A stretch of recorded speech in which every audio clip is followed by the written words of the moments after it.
Days என்ன எங்கள் வீட்டில் அப்படின்னா, பிரேக்ஃபாஸ்ட்டுக்கு வந்து சப்பாத்தி, கோதுமை சப்பாத்தியும் தக்காளி வந்து தொக்கும் பண்ணியிருந்தேன். லஞ்சுக்கு வந்து தயிர் சாதம் தான். பாருங்கள், கடுகு உளுந்து நிறையா போட்டு கடலப்பருப்பு போட்டு நல்லா ஒரே ஒரு ஸ்பூன் ஆயில் தான், ஆயில் அதிகமாக போடக்கூடாது. பொடி பொடியாக நறுக்கிற இஞ்சியும் 2 பச்சை மிளகாய் கீரி, கருவேப்பிலை ஒரு கொத்து, நல்லா ஃப்ரெஷ்ஷான கருவேப்பிலை போட்டு நல்லா வதக்கி விட்டுக்கோங்க. எண்ணெய் பார்த்திங்கன்னா ட்ரையாக இருக்கிற மாதிரி தான் இருக்கும். ஏன்னா எண்ணெய் அதிகமாக போடாமல் இப்படி வதக்கிட்டு அடுப்பை ஆஃப் பண்ணிவிடுங்க. ஆஃப் பண்ணி கொஞ்சம் நேரம் கழித்து தயிரை வந்து ஸ்பூன்லேயே ஒரு அடி அடிச்சுக்கோங்க. அப்படியே கெட்டியாக ஊற்றாமல் அப்படியே அதில் உப்பு கலந்து ஒரு அடி அடித்து நான் ஊற்றிட்டேன். ஒரு 2 நிமிஷம் கழித்து தான் நம்ம ஊற்றணும். அடுப்பை ஆஃப் பண்ணிவிட்டு அவ்வளோதாங்க. இதில் வந்து சூடான சாதம் நான் வடித்து தான் சாதம் இன்றைக்கி வடித்தேன், குக்கரில் வைக்கல.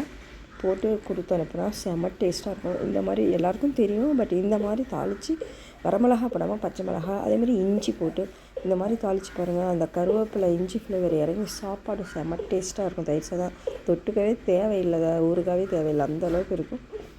என் பொண்ணு காலையிலேயே சப்பாத்தி பண்ணியிருந்தேன், தக்காளி தொக்கு பண்ணியிருந்தேன். எனக்கு வந்து இதே கொஞ்சம் போடுமா, நான் சாப்பிட்றேன் அப்படின்னு சொல்லிட்டு சாப்பிட்டா அவ்வளோ டேஸ்ட்டாக இருந்தது. நான் கொஞ்சம் ஏன்னா இப்படி ரொம்ப கெட்டியாக இல்லாமல் இந்த மாதிரி கொஞ்சம் இலகுன மாதிரி தான் பேசுவேன், ஏன்னா அது போக போக கொஞ்சம் கெட்டியாகிடுங்கிறதுக்காக. தக்காளி தொக்கு வச்சு சாப்பிட்டா என் பொண்ணு தயிர் சாதத்துக்கு, செம்ம டேஸ்ட்டாக இருந்தது. சப்பாத்தி சாப்பிடுன்னு சொன்னால், இல்லைம்மா நான் இது சாப்பிட்டுக்கிறேன் அப்படின்னு சொல்லிட்டான். அவ்வளோ டேஸ்ட்டு. தக்காளி தொக்கு உங்களுக்கு தெரிஞ்சது தான். இதில் தக்காளி தொக்குலேயும் பாருங்கள், நான் கருவேப்பிலை நிறைய யூஸ் பண்ணியிருப்பேன். நல்லா அரிஞ்சு போட்டு கருவேப்பிலை போடும்போது அந்த டேஸ்ட்டு நல்லாயிருக்கும். இதுதான் இன்றைக்கி எங்கள் வீட்டில் பிரேக்ஃபாஸ்ட்டும் லஞ்சும். நான் தயிர் சாதம் ஏன் இவ்வளோ எலாபரேட்டாக சொல்கிறேன் அப்படின்னா, சில பேர் தாளிப்போம், நம்ம வரமிளகா போட்டு தாளிப்போம், அது ஒரு டேஸ்ட்டு. அதை கெட்டி தயிர் போட்டு சாப்பிட்டோம். இந்த மாதிரி ஒரு தடவை செஞ்சு சூடாகவும் சாப்பிட்டு பாருங்கள், லஞ்சுக்கு எடுத்துகிட்டு போய் சாப்பிட்டு பாருங்கள், அவ்வளோ டேஸ்ட்டாக இருக்கும். ப்ளஸ் அந்த ஃப்ளேவரெல்லாம் இறங்குறதுனால நமக்கு வந்து சளி பிடிக்காது. அதுக்காக தான் நான் வந்து இது வந்து ஒரு தனியாக ஒரு இதே போட்டேன் நான். இதுதான் எங்கள் வீட்டில் இன்றைக்கி லஞ்சும் லஞ்ச் பாக்ஸுக்கும் பிரேக்ஃபாஸ்ட்டும்.